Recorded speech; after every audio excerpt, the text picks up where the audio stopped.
In the beginning, we work with many different spirits and many different gods, many different entities and beings, trying to find which parts of ourselves connect to the grander consciousnesses of the universe, and which ones really draw us in and draw us along.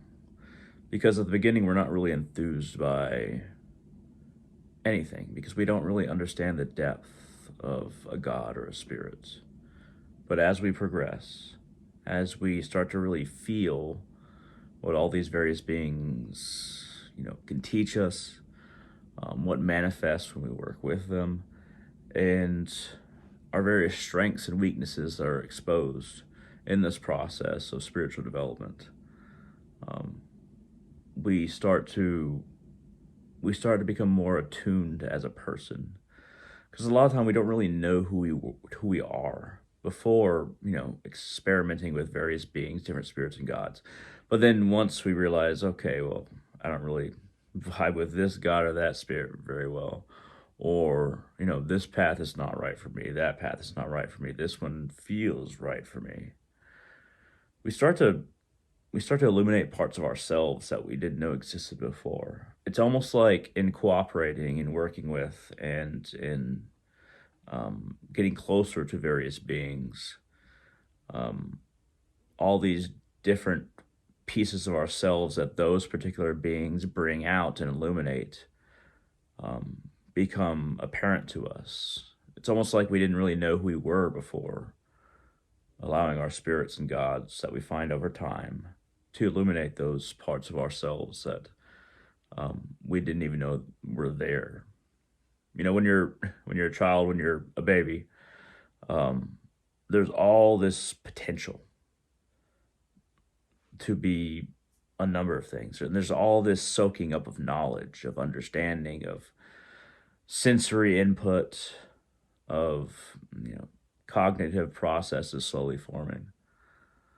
And I don't think spiritually we ever get out of that baby phase, if that makes any sense. Um, I think that religious dogma forces us into boxes and stops us from being that receptive being among grander and vaster beings who expose our own grandiosity and vastness within. Um, I think that when we decide this is where something ends and this is where something starts, that's when we get out of that receptive and evolutionary phase of that baby phase. That's always possible, always there. We just have to be willing to grow, not be satisfied with what we know, but always seek more. Always seek to know ourselves more. Stop being satisfied with the stories that we tell ourselves about ourselves, and be open to learning about ourselves and where we could go from where we are. Because I think most people, when we reach the age of 30, it's like, you stop wanting to learn. You stop being receptive to that part of yourself that realizes we don't know anything. And I think being a spiritual person, we have to resist that part of ourself that resists understanding that we don't really know anything. Um, I think the longer that I've traveled with Odin, it's one of my two main patrons, Makali and Odin. The longer I've traveled with Odin, the more I realize how many faces he can take on, how deceptive he can be, but also um, how many lessons he can teach by allowing me to go through certain pains while protecting me from the worst pains. That'll help me evolve as a person. And I don't mean necessarily physical pain, but societal, emotional, and anything that'll throw me too far off the path to where I just can't recover. Odin protects me from that.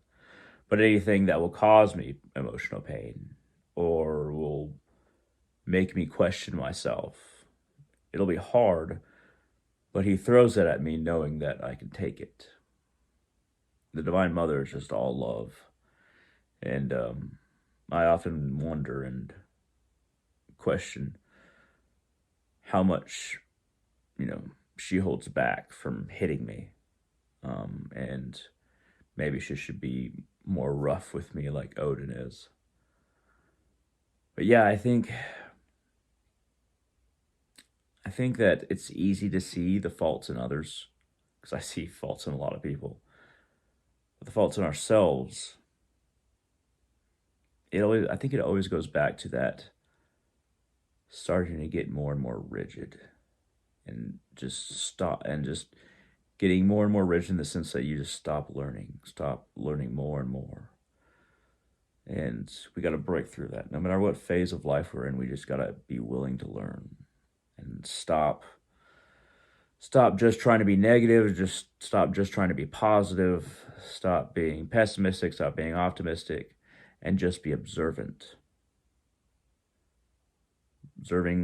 our inner environment and our outer environment, truly observing instead of assuming, because we have this inner dialogue that makes us want to assume things about ourselves and perpetuate the story we want to tell ourselves about ourselves. But if we can just open our mind to our outward environment and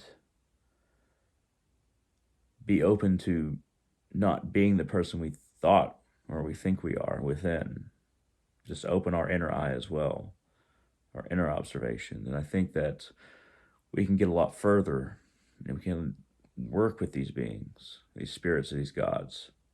We can truly allow them to help us, just with observation on every level, just allowing ourselves to be that baby brain, that baby mind, that baby being that's just a sponge for everything, rather than something that is just so self-composed that doesn't often look around, but is just so trapped in here.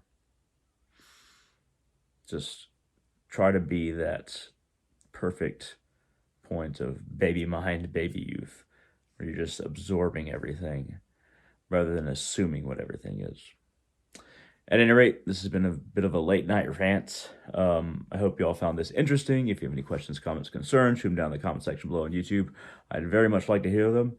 At any rate, I hope all of you have a wonderful day.